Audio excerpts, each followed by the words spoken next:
The camera. So we're live.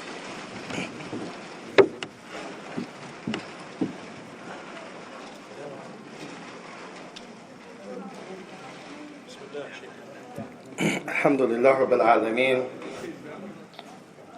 Salatu wassalam ala Rasulih al-Kareem wa ala alihi wa ashabihi wa sallam tasliman kathira. وأشهد أن لا إله إلا الله وحده لا شريك له وأشهد أن محمدا عبده ورسوله اللهم صل على محمد وعلى آل محمد كما صليت على إبراهيم وعلى آل إبراهيم اللهم بارك على محمد وعلى آل محمد كما باركت على إبراهيم وعلى آل إبراهيم في العالمين إنك حميد مجيد ثم أما بعد. Inshallah tabaraka wa ta'ala, I want to thank the people here, the administration, Imam Main, the two Imams for the cooperation of this program, Akh Father, Brother Kareem, Barakallahu Fikum, may Allah bless you all. Inshallah ta'ala, we want to take some of the points that I have on paper. We'll have them read, and then I will make a comment about them, inshallah ta'ala, to bring some clarity or benefit.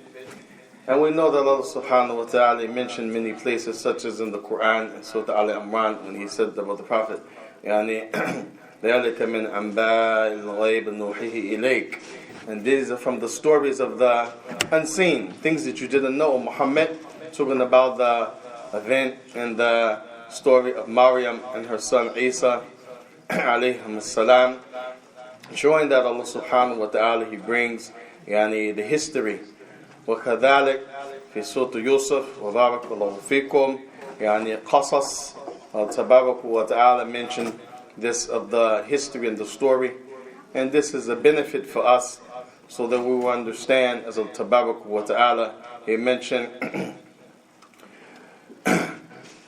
يريد الله يبين لكم سنن الذين من قبلكم, that Allah wants to make clear to you those people and the ways of the people of the past, وَيَتُوبُ إِلَيْكُمْ, and He wants to relent to you so that you make repentance. So there's a great benefit in the stories, not just to merely hear them, but to take a ibrah, a lesson from them, and we hope that we take a lesson from the history tonight. ونسأل الله سبحانه وتعالى الإخلاص والصدق. We ask Allah for sincerity, purity, and truthfulness. Now, the first point. Halloween began around 3,000 years ago. Now, the Halloween, the first point, 3,000 years ago, it shows that it is not something new. 3,000 years ago, and he's even longer than the death of the Prophet ﷺ, as we were in what year now since the death of the Prophet? How many years? Kam min mat al-Nabi? Huh? Speak up. How many years since the Prophet he died? 1437. And it was a new year, Al-Muharram, it became 1437. So even the Halloween is longer than the death of the Prophet, the coming of the Prophet, the message of the Prophet. This is showing that this is something very old. It is different from the Halloween that we know today. And different from the Halloween we know today shows that some things evolve from other things. Some things carry over from other things, and this is a benefit of knowing the history, knowing how something became as we know it today. Maybe yesterday it was something different. Its origin began with a group of warriors called the Celts, who lived between Great Britain and northern France. A group of warriors that lived in Great Britain, some people say Ireland, and northern France. They used to live and go between these areas. They lived in the mountains and survived off crops they planted. And they lived in the mountains and they survived off the crops that they planted. And we mentioned before that when people live in the mountains, And normally they are farmers, they have muzara, they have farmland, and you can imagine if this was your only source of survival, be it trade, in the marketplace, being akal wa shurb, you're eating and drinking. So this is a very valuable part of their society and their existence, that which they have in the mountains of their daily life and their agriculture. As the winter approached, they used to seek prayers from the priest, fearing from the evil that came with the leaving of fall and the beginning of winter. We mentioned this, that the Prophet ﷺ, he used to mention in the dua, Allahumma nasaluka, Allahumma nasaluka khayr rih, wa khayr ma fiha, wa a'udhu bika min sharri rih, wa sharri ma fiha. The Prophet ﷺ, kama qala, used to ask Allah for the good of the wind, and the good that comes with that wind. And he used to seek refuge in Allah from the wind and the destruction of the harm that can come from that wind. So you see, they understood that, and they sought supplication from the priest, those Catholics that were in that time in their locale. That fear was the returning of the dead souls to the earth. Now Allah subhanahu wa ta'ala, and He shows us that the tables turned. They went from fearing the change of the season, the climates, which is normal. This is normal. You find, we mentioned before, the people when they have hurricane season or the tornado season, you find them strengthening the structures of the house. You find them stocking up on supplies. This is normal. There's no problem with that. But now it switches to fearing that someone will come back from the dead. While Tabaraka wa Ta'ala said, وَأَنَّ اللَّهَ يَبْعَثُ مَنْ فِي الْقُبُورِ. And it is Allah subhanahu wa ta'ala that will raise one from the graves. And we mentioned, Barakallahu fikum, that many of these people, they don't believe in that raising, which is the Day of Judgment, which is connected to the mizan, the deeds being weighed, or some scholars have mentioned the person himself being weighed, or sirat, or going across that pathway according to your deeds. But yet they believe that when a person dies, he will come back, as you see in this case with the Celts. They used to offer food and sweets to these souls and spirits in order to repel their evil. Allah Tabaraka wa Ta'ala mentioned the Quran in many places, such as إِذْ تَسْتَغِيثُونَ رَبَّكُمْ فَاسْتَجَابَ لَكُمْ. And remember when you were in a very strong state of fear, istighatha, you thought that no one would be able to help you, you were so destitute and afraid, and you called on your Lord and He answered you. And this is the proper thing when you're afraid of something of the unseen. And yet you find them offering foods and things like this, which is min bab shirk. This is from the perspective of shirk, that you seek to give to those who you believe come back from the dead food and drink, fearing that they would be appeased by that and not harm you. When Allah subhanahu wa ta'ala, if He writes for you that someone would harm you, فليس لك دون الله أولياء. You have nothing. ليس من دون الله أولياء. No one would help you in that case except Allah Tabaraka wa Ta'ala. So you can see, and as we go from one extreme to another, how they increased in that which we understand was from paganism. Thus they created faces to scare them away. The next step after that, they decided to make the faces. And one of the brothers, he asked me in the program last night on the north side of town, what is the significance of the pumpkin? Well, there's a idea that you can fight evil with evil. And so if they think that these people coming back from the dead, some of them are friendly, some of them are scary, and that those that were scary and mean, if you show them scariness and meanness in the form of faces, then it will repel them. Again, this is another aspect against the deen of Allah Tabaraka wa Ta'ala, against all of the prophets and messengers, that you use some face or something to ward off evil. They believed in the gods of the sun. They used to give sacrificial animals in order to make the sun reappear. They also believed that, they're gods of the suns. They're gods, of the sun. Gods of the sun. Now, in other words, there's not just one, ilahun, that's responsible for the sun and the moon, but that there are multiple gods. And they believe that by sacrificing, in some of the history books, encyclopedias, they mention horses, cows, different animals they would sacrifice, nusik, Allah Tabaraka wa Ta'ala mentioned this, that's for Allah. They will do it for these sun gods. And they will also put it on the bonfire, they mentioned, on top of a fire, to show the greatness to the sun gods, hoping that those sun gods would extend the day. It would make the day longer like it was prior, so that the days would bring back the harvest, and that this would help change their fear, which again is another line of shirk with Allah Tabaraka wa Ta'ala. The early Christians believed the Celts were pagans due to their beliefs in their practicing magic. You look at the early Christians, those Allah Tabaraka wa Ta'ala mentioned that from amongst them those they say Allah Subhanahu wa Ta'ala Thalithu Thalatha, that Allah is the third of three. Those that they say that Allah Subhanahu wa Ta'ala mentioned about them that Isa huwa ibn Allah, that Isa is the son of Allah. With all of that, still they agree that these Celts, and this is the origin of the Halloween as we know it today, they had numerous things that made them mushrikun, pagans.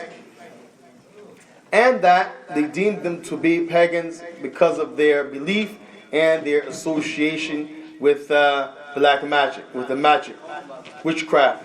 And we say, subhanAllah, how many Muslims today, we mention that they see no problem with sihr, the magic. Wallahu musta'an. So this shows you clearly the root of all of this. One thing leads to another. And Wallah subhanahu wa ta'ala mawqif.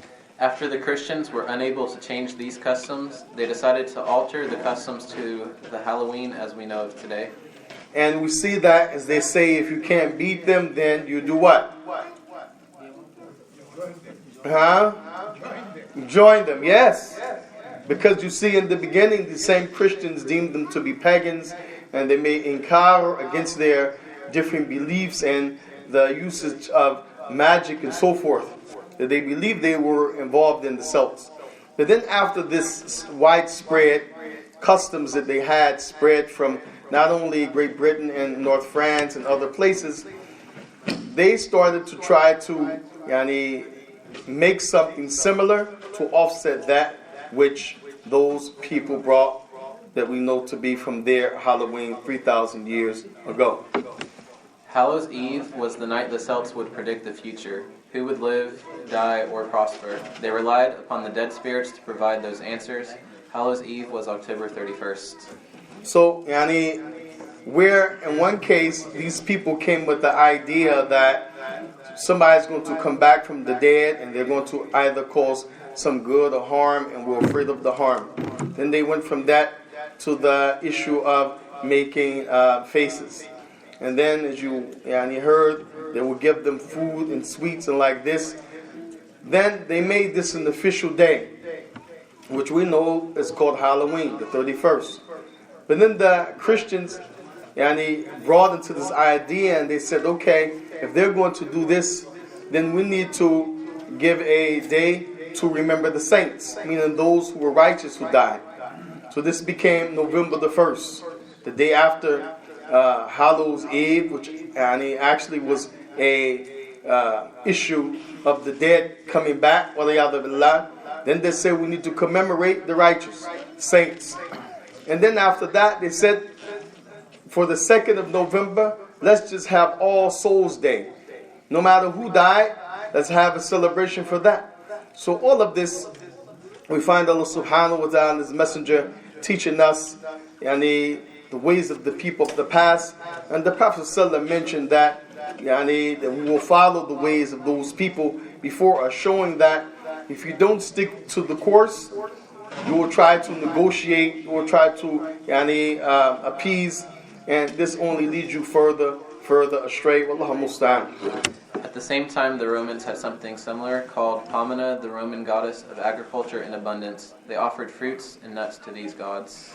And we mentioned before, the origin of the apples that have to do with Halloween. Many people associate this with Halloween, but actually this was a custom from those people that were in that region, from the Romans.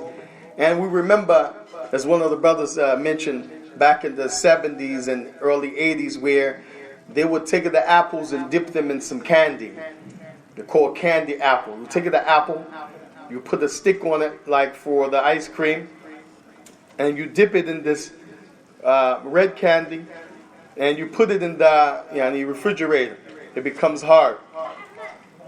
Also, they have another type. They put the caramels and the nuts around them. It was a lot of reports that children would bite these apples, and the people would put the razor blade, the thing that you shave with, the razor blade inside the apple, so that when the person she bites it, it does harm to them. It does some damage to them. They cut themselves. And this was because another aspect of the Halloween, they felt that the night before this, if they do mischief, this would scare the spooks away. The people that died, when they come back, they wouldn't come back because they will make a lot of mischief. So this shows the relation between the apples and the sweets. All of this, given to appease the people that they thought were coming back from the dead. And this, is something that now we will find on the 30th. People will throw rocks at your cars, maybe eggs. If you're driving, someone hits you and run. Maybe they're practicing this mischief, which is the night before Halloween, which originated with scaring away that which they thought came back from the dead. هذا هو خلاص نعم. So this as we present these points, it gives the person the idea like what's happening, because many times we just join in, or we find that it seems fun, or that the children, they gravitate towards it. But just like anything in life, if you know the origin of a thing, or you know where that thing came from, it can make the difference on how you feel about a thing in the end. So, wallahi, this is, some people would take this to be an attack. This is not an attack, but it's a clarification. As for the Muslim, he should be on clarity.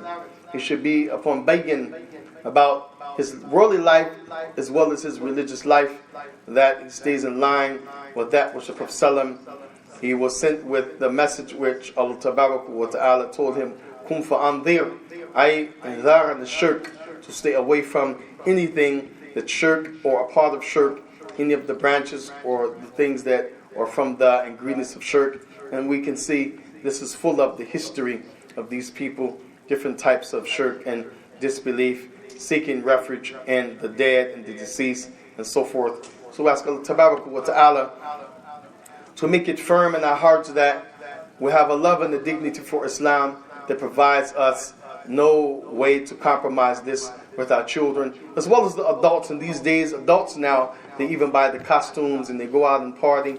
Wallahu musta'an, wala hawla wala quwwata illa billah, wa hasbunallah wa ni'mal wakeel. Any questions, answers, or corrections? Jazakumullah khair. We got one. We have one. Faddal. Jazakallah khair, Sheikh Wakashi. Allah yafadak. Barakallahu feek. What's your recommendation to our kids and new generation? So they live within school, with neighborhood, that they see this kind of thing. So what's your recommendation? And the question is, what is my recommendation, Barakallahu feekum, as we live in a society and we have neighbors that we will see and witness this? What do we do for our children? Wallahi, we cannot say, as they say, make halal-ween. Allahumma musta'an. Halal-ween. La hawla wa la quwwata billah. Meaning, make a replacement that is halal for Halloween. We cannot do this. Man tashabbaha bi qawmin fahuwa minhum. If we do that, we're still guilty. Still guilty. But we can do like we're doing now. Have some program on that day to gather. As many of the people yani, around the United States, they take advantage, be it Halloween, Thanksgiving, Christmas, and we know some people are going to say even Thanksgiving, yeah, they're celebrating the thanks of killing a people. This is not the thanks. But for us, we take advantage to gather, to have food, to have small seminar, to be together, to shield one another from this, because if we're not with one another, then who we're going to be with? So this is the recommendation, to plan and organize ahead of time, party for the women. We had here today some henna and makeup, fun for the children. Now we have this. This is what I recommend for any holiday that will affect us, be it Thanksgiving, Christmas, including Halloween, that we make programs centered around those holidays, and we unite with the Muslims upon khair, and we give us something that we can be happy and proud about, rather than to be like them or to try to assimilate. Wallahu musta'an. Mesh. Faddal. To prevent people from knocking on your doors or coming on your property, put a sign up that says no tricks or treats on your door, or put it in your yard, and the people will not bother you. I do this every year. I put it in my yard out front so they can see it. They don't come to my house. Now, barakallahu feek. And many people do this, even they're not Muslim. They don't participate or don't care to spend the money for candy or whatever. So they cut the outside light should be off. If the outside light is on, they will come as well. Cut your outside light off.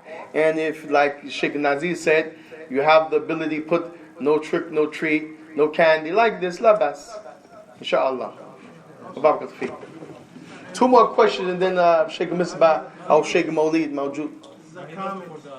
طيب تفضل. تفضل. Also to minimize these holidays on the children, if you really emphasize the two celebrations that we do have, go all out giving the kids toys and making them have fun on the Eid al-Adha and the Eid al-Fitr, really emphasize those to the point that they are so joyful, and you let them know that these are the only two things that we celebrate. Really emphasize it and really make it worth their while, so that they understand and enjoy these 2 Eid days that we have. They won't give too much attention to the others. Inshallah, Jazakumullah khairan. Every bit of nasiha helps, but we want to say, some people feel we only have 2, they have many. So labas, this is why we say Muslim holiday is, some people say Muslim celebration, because you have arusa for zawaj, and you can have a lot of stuff for the children. You have aqiqah, walima, you have Jumu'ah, like this, and as the brother is saying, Eid Ahad, Fitr, Wallahi, we make this like pray and it's boring and then we go home. No, you should go all out. Make it big, make it meaningful, but still, this has nothing to do with the total effect of the society when this thing is right in your face, at the job, at the school. So, we can combine between all of these devices, from the sign on the door to the light off on the porch, to emphasizing more the importance of the Eid and the other celebrations, and to fill in the gap, as we mentioned, around their times to gather and to do things. Ta'awun ala birri wa taqwa, kama qala Allah subhanahu wa ta'ala, working together upon good things and righteousness. Jazakumullah khair. One more question. One other comment. From the sisters, anything? Do not underestimate the intelligence of these children. Jazakallah khair. Barakallah fiik. Tafadhal. So this is the Azan time. Assalamu alaikum. Inshallah, we'll share a few hadiths and evidence from the Quran about the other holidays after Isha, inshallah. So this is the time for the adhan. I don't know if you can pause it. I think if you hit the recording button, you can pause it and go back to it. This is what I was told. But the button has to be on your right, so flip it. Well, now it's on the left. The button should be the button that you push for